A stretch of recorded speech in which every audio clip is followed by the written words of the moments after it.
അങ്ങനെ എനിക്ക് ഒരു ദിവസം പോസ്റ്റ്മാൻ വന്നിട്ട് എന്നോട് പറഞ്ഞു, എൻ്റെ ഫ്രണ്ട് തന്നെയാണ്, നിനക്കൊരു കത്ത് ഡൽഹിയിൽ നിന്ന് വന്നിട്ടുണ്ട്, ആകാശവാണിയിൽ നിന്നാണ്, രജിസ്റ്റേർഡ് പോസ്റ്റാണ്. അപ്പോൾ ഞാനത് കയ്യിലെടുത്തിട്ടില്ല, നീ അവിടെ പോസ്റ്റ് ഓഫീസിലൊന്ന് വാങ്ങിച്ചതാണ്. അതിന് പിറ്റേ ദിവസം രാവിലെ തന്നെ, തലേ ദിവസം ഞാൻ ഉറങ്ങിയില്ല. ആകാശവാണി എന്ന് പറഞ്ഞപ്പോൾ രജിസ്റ്റേർഡ് പോസ്റ്റ് എന്ന് പറഞ്ഞപ്പോൾ എനിക്ക് ഉറപ്പായി, കാരണം വേറെ കത്തൊന്നും വരാനില്ലല്ലോ. ഞാൻ പോസ്റ്റ് ഓഫീസിൽ ചെന്നു, തുറന്ന് നോക്കിയപ്പം ഓഫർ ഓഫ് അപ്പോയിൻമെൻ്റ് ആണ്. ഞാൻ അപ്പം തന്നെ ട്രെയിൻ ബുക്ക് ചെയ്തു, വീട്ടിലേക്ക് വന്നു. വീട്ടുകാരെ കാണിച്ചിട്ട് ഞാനൊരു ഗമയിലൊരു ഇരിപ്പിരുന്നു, ഉമ്മയും ബാപ്പയൊക്കെ കാണിച്ചിട്ട്, കാരണം അവർ കിട്ടില്ല എന്ന് പറഞ്ഞാണല്ലോ.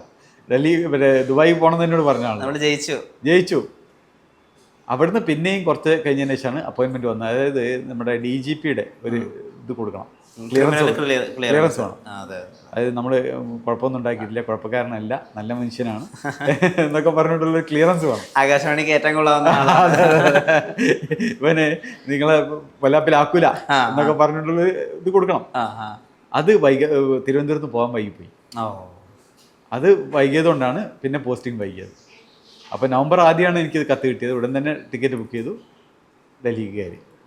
അങ്ങനെയാണ് നവംബർ 27-ന് 26 ഞാൻ അവിടെ എത്തി. 27 രാവിലെ പോയിട്ട് ഗോപൻ സാറിൻ്റെ അടുത്ത് പോയിട്ട് ജോയിൻ ചെയ്തത്. ഇതിപ്പോൾ കൺസോളിൽ ഓണാക്കി മൈക്ക് ഓണാക്കി സംസാരിച്ച് തുടങ്ങുമ്പോൾ തൊട്ടങ്ങോട്ട് നമുക്ക് അറിയുന്ന ഹക്കീം കുട്ടായിയാണ്. അതെ. പക്ഷെ അതല്ലാതെ നമുക്ക് തനി കോഴിക്കോട്ടുകാരനായിട്ടാ തോന്നുന്നത്. ഈ ഒരു ട്രാൻസിഷൻ കൊണ്ട് ആളുകൾ പറഞ്ഞിട്ടുണ്ടോ ഇത് മനസ്സിലാവുന്നില്ല, അത് റേഡിയോയിലത്തുള്ള ആൾ തന്നെയാണോ, അങ്ങനെ ചോദിച്ചിട്ടുണ്ടോ? ശബ്ദം കൊണ്ട് ഞാനിപ്പോ പ്രാതല് വന്നിട്ടുണ്ട്. ഓ, സമ്പുഷ്ടാണല്ലോ അല്ലേ. Thank you. ഈ ശബ്ദത്തിലെ വ്യത്യാസം അതിനെ പറ്റി ഒന്ന്, അതായത് താങ്കൾക്ക് എന്താ തോന്നുന്നത്? എനിക്കൊരു വ്യത്യാസം തോന്നുന്നുണ്ട് അല്ലേ? ഇതെല്ലാവരും പറയുന്ന കാര്യമാണ്. റേഡിയോയിൽ കേൾക്കുന്ന ശബ്ദവും ഞാനിപ്പോൾ സംസാരിക്കുമ്പോഴുള്ള ശബ്ദവും വ്യത്യാസം തോന്നുന്നത്. അതിൻ്റെ ഇതെന്താണെന്ന് എനിക്കറിഞ്ഞൂടാ. ആളുകൾ പറയുമ്പോഴേ ഞാൻ അറിഞ്ഞു ഇങ്ങനെ വ്യത്യാസം ഉണ്ടെന്നുള്ള കാര്യം. അപ്പോൾ അത് എന്തുകൊണ്ട് സംഭവിക്കുന്നു അറിയില്ല. അപ്പോൾ അനിലിൻ്റെ ശബ്ദമാണെങ്കിൽ അതുമാതിരി തന്നെ വരണം. അപ്പം ഞാനിത് പറയുമ്പോൾ ആളുകൾ വിചാരിക്കും ഞാൻ ഫേക്കായിട്ട് പറയണം, അങ്ങനെ അഭിനയിച്ച് പറയണം എന്നൊക്കെ പറയുന്നു. പക്ഷേ വേറെ ആരെങ്കിലും അത് സാക്ഷ്യപ്പെടുത്തുമ്പോൾ ആളുകൾക്ക് ബോധ്യം വരണം. പിന്നെ അവരെ സന്തോഷത്തിന് അതിലുണ്ടാവില്ല. അടുപ്പക്കാർക്കും കുടുംബക്കാർക്കും ഒക്കെ അറിയാം ഞാൻ തന്നെയാണ്. അറിയാത്ത ആളുകൾക്കാണ് ഈ സംശയം വരുന്നത്. പിന്നെ അവരത് പറഞ്ഞു വരുമ്പോൾ അവർക്ക് വലിയ സന്തോഷമാണ്. ഒരു റെയിൽവേ സ്റ്റേഷനിലൊരു കണ്ണ് കാണാത്തൊരു അദ്ദേഹം തിരിച്ചറിയുകയും കെട്ടിപ്പിടിക്കുകയും ചെയ്തൊരു സംഭവം ഉണ്ടല്ലോ, അതൊന്ന് വിവരിക്കാമോ? ഞാനൊരിക്കൽ നാട് തിരൂരാണല്ലോ കുട്ടായി. തിരൂരിൽ നിന്ന് വൈകുന്നേരത്തെ പാസഞ്ചറിന് ഉച്ചയ്ക്ക് ഡ്യൂട്ടി കഴിഞ്ഞ് തിരൂരിൽ പോയി. പിറ്റേ ദിവസം ഡ്യൂട്ടിക്ക് വേണ്ടി തിരൂരിൽ നിന്ന് വരികയാണ്. അപ്പോൾ ആ ട്രെയിൻ അന്ന് കോഴിക്കോട് വരികയുള്ളൂ. കോഴിക്കോട് പാസഞ്ചർ, ഷൊർണൂർ കോഴിക്കോട് പാസഞ്ചറാണ്. അപ്പോൾ അതിൽ നിന്ന് ഇറങ്ങി ഞാൻ പെട്ടെന്ന് ബസ് പിടിക്കണം, വീട്ടിൽ പോകണമെന്ന് വിചാരിച്ച് ഇറങ്ങിയപ്പോൾ ഒരാൾ ഈ വൈറ്റ് കെയിനും കൊണ്ട് ബ്രിഡ്ജ് നോക്കിയിട്ട് വരുന്നുണ്ട്. ഇതിൻ്റെ പാലം എവിടാന്ന് ചോദിച്ചിട്ട്, പുറത്തേക്ക് പോകാൻ വേണ്ടിയിട്ട് പാലം എവിടാന്ന് ചോദിച്ചിട്ട് വരുന്നുണ്ട്. അതെ. അപ്പോൾ ഇയാൾക്കത് മനസ്സിലാവണില്ല. ഓക്കെ. അപ്പോൾ ഞാനയാളെ പറഞ്ഞു ഞാൻ എത്തിച്ചേരട്ടെ എന്ന് ചോദിച്ചു. എടുക്കാൻ പോകണമെന്ന് ചോദിച്ചു. എനിക്ക് ബസ്സിന് കയറി പോകണമെന്ന് പറഞ്ഞു. ഞാൻ എത്തിച്ചേരാം. അങ്ങനെ ഇയാളെ ആ പാലം കയറ്റി ഒന്നാമത്തെ പ്ലാറ്റ്ഫോമിൽ വന്ന് പുറത്തേക്കുള്ള വഴിയിൽ കന്നു. അയാൾ കയ്യാൻ പിടിച്ചിട്ടുണ്ട്. പിന്നെ ബസ് സ്റ്റോപ്പിൽ എത്തിയപ്പോൾ അയാൾ എന്നോട് ചോദിച്ചു, താങ്കളുടെ പേരെന്താണെന്ന് വെച്ചു. ഇന്ന് ഇത്രയും സഹായിച്ചില്ലേ, പേരെന്താണെന്ന് വെച്ചു. ഞാൻ സാധാരണ എൻ്റെ പേര് പറയുമ്പോൾ ഹക്കീം എന്ന് മാത്രമേ പറയുള്ളൂ. കൂട്ടായി എന്ന് വാർത്തയിലും അല്ലെങ്കിൽ വേറെ എന്തെങ്കിലും ചടങ്ങുകളിൽ മാത്രമേ പറയുള്ളൂ, ഹക്കീം എന്ന് മാത്രമേ പറയുള്ളൂ. അല്ലെങ്കിൽ ആവശ്യമില്ലാത്തത് പറയില്ല. ഞാൻ പറഞ്ഞു ഹക്കീം എന്നാണ് എൻ്റെ പേര്. എന്ത് ചെയ്യണമെന്ന് ചോദിച്ചു. ഞാൻ പറഞ്ഞു ഞാൻ ആകാശവാണിയിലാണ്. അത് പറഞ്ഞേ ഉള്ളൂ. ഹക്കീം കൂട്ടായി വേണമെന്ന് വെച്ചിട്ട് ഒരൊറ്റ കെട്ടിപ്പിടുത്താം. ഞാൻ വല്ലാതായിപ്പോയി.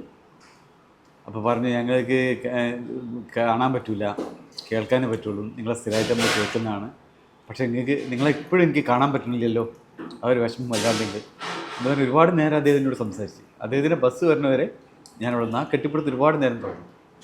അത് വല്ലാത്തൊരു അനുഭൂതിയായിട്ട് എനിക്ക് തോന്നിയത്. നമ്മൾ ഇത്രകാലം ചെയ്ത ജോലിക്കൊരു മറ്റൊരു തലം കൂടി ഉണ്ടെന്ന് മനസ്സിലാക്കുന്നത്. അതെ. അതിനുശേഷം ഈ KFBയുടെ Kerala Federation of the Blind അവർ ഏത് വാർത്ത വന്നാലും ഞങ്ങൾ കൊടുക്കുന്നത്. അവർ ചെറിയ യൂണിറ്റ് സമ്മേളനമാണെങ്കിൽ പോലും നമ്മൾ കൊടുക്കും. അപ്പോൾ അവർ പറഞ്ഞു ഞങ്ങൾക്ക് ആകാശവാണി മാത്രമേ ഉള്ളൂ, കാണാൻ കഴിയില്ലോ. അതെ അതെ അതെ. അപ്പം ഞങ്ങളെ സഹായിക്കേണ്ടത് നിങ്ങളാന്ന് പറഞ്ഞു. അതിനുശേഷം എല്ലാം കൊടുക്കാറുണ്ട്.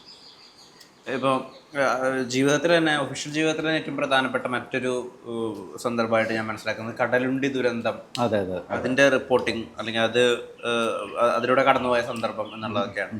ഓർത്തെടുക്കാൻ കുറച്ച് ബുദ്ധിമുട്ടുള്ളതാണെന്ന് അറിയാം. എന്നാലും കടലുണ്ടി ദുരന്തം റിപ്പോർട്ട് ചെയ്യുമ്പോഴുള്ള ദിവസങ്ങൾ അതെങ്ങനെയായിരുന്നു? അന്ന് ഞങ്ങൾക്ക് ട്രെയിനിങ് ഉണ്ടായിരുന്നു. ഒരു ദിവസമല്ല, കുറേ ദിവസമായിട്ട് ഇവിടെ കെൽട്രോണിൽ, കോഴിക്കോട് കെൽട്രോണിലായിരുന്നു. ഞാൻ അനിൽചന്ദ്രൻ, പിന്നെ അതുപോലെ ഇവിടുത്തെ കറസ്പോണ്ടൻ്റ് ആയിരുന്ന രാജീവൻ, ഞങ്ങളെല്ലാവരും പോയിരുന്നത് കമ്പ്യൂട്ടറിനെ പറ്റി പഠിക്കാനാണ്. ഞങ്ങൾ ആ ക്ലാസ് കഴിഞ്ഞിട്ട് കുറേ ദിവസങ്ങളിലെ ക്ലാസ്സാണ് കമ്പ്യൂട്ടറിനെ പറ്റി പഠിക്കാൻ. ഇവിടെ കമ്പ്യൂട്ടർ കൊണ്ടുവരുന്നതിൻ്റെ ഭാഗമായിട്ട് ക്ലാസ് കഴിഞ്ഞ് ഞാൻ നേരെ ക്വാർട്ടേഴ്സിലാണ് നിൽക്കുന്നത്, ആകാശവാണിയുടെ കാരപ്പറമ്പിൽ. അവിടേക്ക് പോയി. ഓക്കെ. അവിടെ ചെന്നപ്പോഴാണ് അറിയണത് കടലുണ്ടിയിൽ ഒരു ദുരന്തം ഉണ്ടായിട്ടുണ്ട് എന്നറിയണത്. അപ്പോൾ ഞാനതിങ്ങനെ വാച്ച് ചെയ്തുകൊണ്ടിരിക്കുമ്പോൾ ഒരു 9:30 ഉണ്ടാവും. അന്ന് ന്യൂസ് എഡിറ്റർ എം തോമസ് സാറാണ്. തോമസ് സാർ എന്നെ അതിൻ്റെ ലാൻഡ് ഫോണിൽ വിളിച്ചു, അത് മൊബൈലിലല്ല, ലാൻഡ് ഫോണിൽ വിളിച്ചിട്ട് പറഞ്ഞു കടലുണ്ടി ദുരന്തം നമുക്ക് 10:30 സ്പെഷ്യൽ ബുള്ളറ്റിൻ കൊടുക്കണം, വണ്ടി അയക്കുന്നുണ്ട്, ആർക്കും പെട്ടെന്ന് വരണം എന്ന് പറഞ്ഞു. അപ്പോൾ ഞാൻ പെട്ടെന്ന് റെഡിയായി. ഇവിടെ വന്ന് നോക്കുമ്പോഴാണ് ഇവർ രണ്ടുപേരും ഇല്ല. അനിൽചന്ദ്രനും ഇല്ല, രാജീവനും ഇല്ല. കറസ്പോണ്ടൻ്റ് രാജീവനും ഇല്ല, എൻ്റെ കൂടെ വർക്ക് ചെയ്യുന്ന അനിൽചന്ദ്രനും ഇല്ല. അനിൽചന്ദ്രനും രാജീവനും കൂടെ ഇത് കേട്ടപാടെ അനിലിൻ്റെ വണ്ടി എടുത്തിട്ട് കാറും കൊണ്ട് നേരെ കടലുണ്ടിയിലേക്ക് പോയി. പക്ഷേ കടലുണ്ടി എത്തുന്ന സമയത്ത് വണ്ടി നല്ല വെള്ളമല്ലേ, മഴയല്ലേ, നല്ല മഴയായിരുന്നു. വണ്ടി താഴ്ന്നു പോയി, മൊബൈൽ റേഞ്ചും ഇല്ല. അപ്പോൾ അവർക്ക് അവിടെ നിന്ന് ഫീഡ് ചെയ്യാൻ പറ്റുന്നില്ല, ഒരു ന്യൂസ് അവർക്ക് എത്തിക്കാൻ പറ്റുന്നില്ല, ഞങ്ങൾക്ക് ഇവരെ കോൺടാക്ട് ചെയ്യാൻ പറ്റുന്നില്ല. പിന്നെ ഞങ്ങൾക്കൊരു പേടി എന്ന് പറഞ്ഞാൽ ഇവർക്ക് എന്തെങ്കിലും സംഭവിച്ചു എന്നുള്ള പേടി. ഇവരെ പറ്റി ഒരു വിവരമില്ലല്ലോ. അതെ. പക്ഷേ ഞങ്ങൾ ആ 10:30 തോമസ് സാറ് അത് മെനക്കെട്ട് വാർത്ത ഉണ്ടാക്കി, ഞങ്ങൾ രണ്ടുപേരും കൂടി ചേർന്ന് ഉണ്ടാക്കിയിട്ട് 10:30 സ്പെഷ്യൽ ബുള്ളറ്റിൻ കൊടുത്തു. പിന്നെ പിറ്റേ ദിവസമാണ് ഇവർ വന്നപ്പോഴാണ് നമ്മൾ അറിയുന്നത് ഇങ്ങനെ ഒരു സംഭവം അവിടെ ഉണ്ടായതുകൊണ്ടാണ് ഞങ്ങൾക്ക് തരാൻ പറ്റായിരുന്നത്. അപ്പോൾ അതിലെ 3 പേര് എൻ്റെ സുഹൃത്തുക്കൾ, അടുത്ത സുഹൃത്തുക്കൾ 3 പേര് മരിച്ചു പോയി ആ ദുരന്തത്തിൽ. പിറ്റേ ദിവസമാണ് അത് അറിയുന്നത്. പിന്നെ ബുള്ളറ്റിൻ വായിക്കുമ്പോൾ ഇവരാണ് എൻ്റെ ഓർമ്മ. കാരണം തൊട്ട് മുമ്പത്തെ ആഴ്ചയിൽ ഞാൻ നാട്ടിൽ പോലും അതിലൊരാളെ കണ്ടിരുന്നു, ഒരു ഗവൺമെൻറ് ഉദ്യോഗസ്ഥനായിരുന്നു. അപ്പോൾ അത് വായിക്കുമ്പോൾ ഇവരാണ് മനസ്സിൽ വന്നിരുന്നത്. അതെന്നെ വല്ലാതെ നൊമ്പരപ്പെടുത്തിയൊരു സംഭവമാണ്. കാരണം ഇവർ ഇപ്പോൾ നമ്മളങ്ങനെ നമ്മുടെ വായനയിൽ പറയുന്നത് നമുക്ക് എന്ത് വികാരം ഉണ്ടെങ്കിലും വായനയെ പ്രതിഫലിപ്പിക്കാൻ പാടില്ല. പക്ഷേ ഇവരെൻ്റെ മുന്നിൽ നിൽക്കുകയാണ് ഞാൻ വായിക്കുന്നത്. ഇവരെ പേരെടുക്ക് വായിക്കണമല്ലോ. അപ്പോൾ ഇവരെൻ്റെ മുന്നിലാണ് നിൽക്കുന്നത്. ഒന്ന് എൻ്റെ കൂടെ പഠിച്ച ഒരാൾ, ഒന്ന് അവിടുത്തെ ഒരു എൻ്റെ തൊട്ടടുത്ത നാട്ടുകാരനായ ഒരു ദിവസം വേറെ ആളും കൂടെ. അപ്പോൾ ഇവർ മരിച്ച കാര്യം പറഞ്ഞപ്പോൾ ഇവരൊക്കെ എൻ്റെ കൂടെ പഠിച്ചിരുന്നു, അയാൾ കഴിഞ്ഞ ആഴ്ച ഞാൻ കണ്ടത്, എല്ലാം ഓർമ്മയിൽ വരികയാണ്. പക്ഷെ എന്ത് ചെയ്യാം, ജോലി ചെയ്യും വേണം. അത് വല്ലാതെ തന്നെ നൊമ്പരപ്പെടുത്തിയ ഒരു സംഭവമായിരുന്നത്.